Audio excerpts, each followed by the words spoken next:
Welcome back to Barely Tactical. My name's Nathan and this is Sean.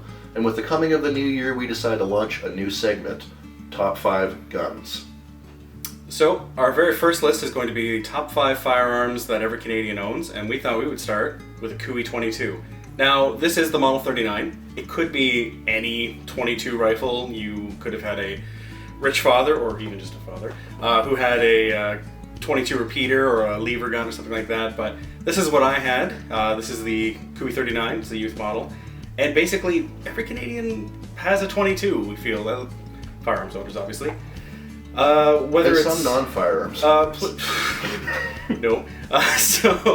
So yeah, I mean, a 22 is great. It's great for starting out too. I mean, a lot of people, their first shots were taken with a 22. I know somebody whose first shot was with a 300 Win Mag. That's kind of cruel of their parents. But yeah, I mean, if you don't own a 22, like, you know, you probably have like 3 of these in your closet. They're pretty cheap, right?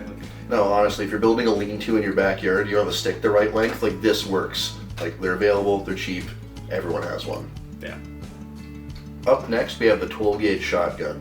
This could be your Remington 870, your Mossberg 500, Winchester 1200. Heck, if you're a little older, maybe it was an Ithaca. No judgment. But everyone got one of these sometime after their 22, and they're useful as heck. Hunting, skeet shooting, shooting trash in your uncle's backyard. There's a million and one reasons to own a shotgun. It probably has a 30-inch barrel, but hey, nothing wrong with that. I don't know what to add to that. So yeah, a shotgun. I mean, like, who doesn't want to have a pump action shotgun or a semi-auto? It doesn't really matter, but like Nate said, like, there is no one shotgun that everybody has, so this is kind of a cop-out, but like, everybody has a shotgun. Even a 20 gauge. I mean, you know, sometimes if you're smart and you don't want to pay as much for shells, you can go 20. But yeah, I am a little jaded in that Ithaca comment because I own 2 of them. Moving on. Next up, we have the Lee Enfield, specifically sporterized Lee Enfields. There's so many Enfields in Canada, as you can see. We have a million in our hands right now. They range in value and condition, but I mean, like, you can find these for close to like, what, 150, 200, depending on where you're going. You can buy some really junker kind of Lee Enfields. Ammo, it's 303. It's not too bad. Thanks, Boomers, for shooting up all the surplus and all that. Thank you a lot. But yeah, aside from that, like, it's an Enfield. I feel like everybody owns one of these. No, they're good for your for moose, squirrel safaris. You can do anything with them within reason. And heck, maybe yours even has a bayonet. Show off. So this one's a bit of a wild card. The SKS. It could be Chinese. It could be Russian. If you're rich, maybe it's a Yugo. But the general premise is they were cheap, asterisk, thanks COVID, and they shot really cheap ammo, also asterisk, thanks COVID.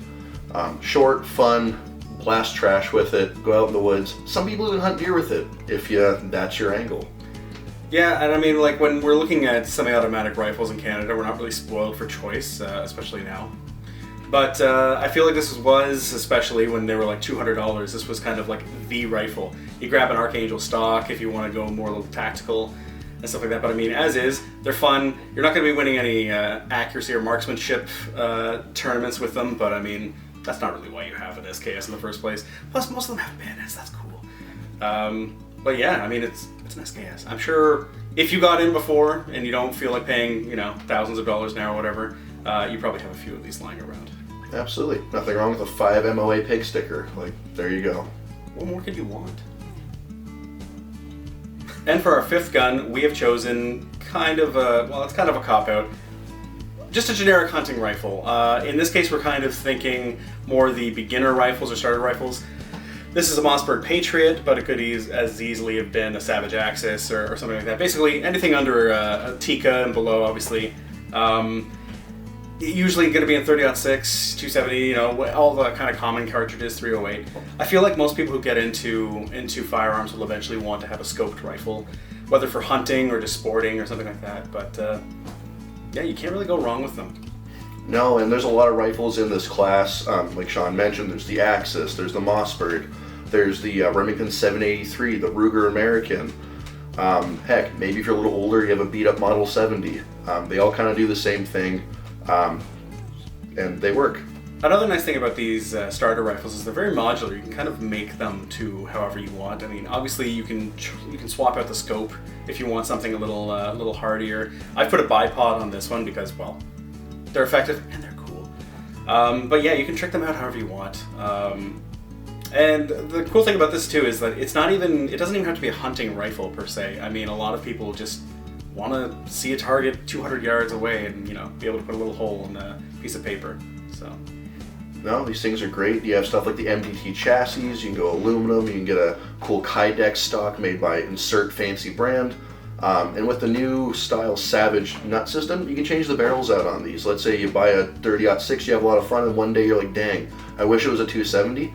$200 later, it's a 270. Exactly. This also applies to your dad's old hunting rifle that you may have gotten your hands on too. So you would have a really nice walnut stock or something like that, and if you're the person who puts the first scratch in that, you know where you're going. But yeah, that's just a hunting rifle. So you've seen our top 5 list. Maybe you disagree, maybe you agree. Get in a fist fight in the comments. We don't care. But I think we hit every major marker on this one, and feel free to discuss. Also, let us know what we should do for our next top 5. I mean, this one was easy because, as we kind of mentioned in the video, we already own these because we're Canadians and we're firearms owners. But I mean, there's a lot of other things that we own too. If there's any top 5, if you're wondering like what a top 5 rifle for squirrels is, we're gonna say a 300 Win Mag. Can you believe it? But until then, stay tuned to Barely Tactical, and we'll catch you next time. Why did I fuck up saying your own name? That's fine. Can I stop recording? Please help.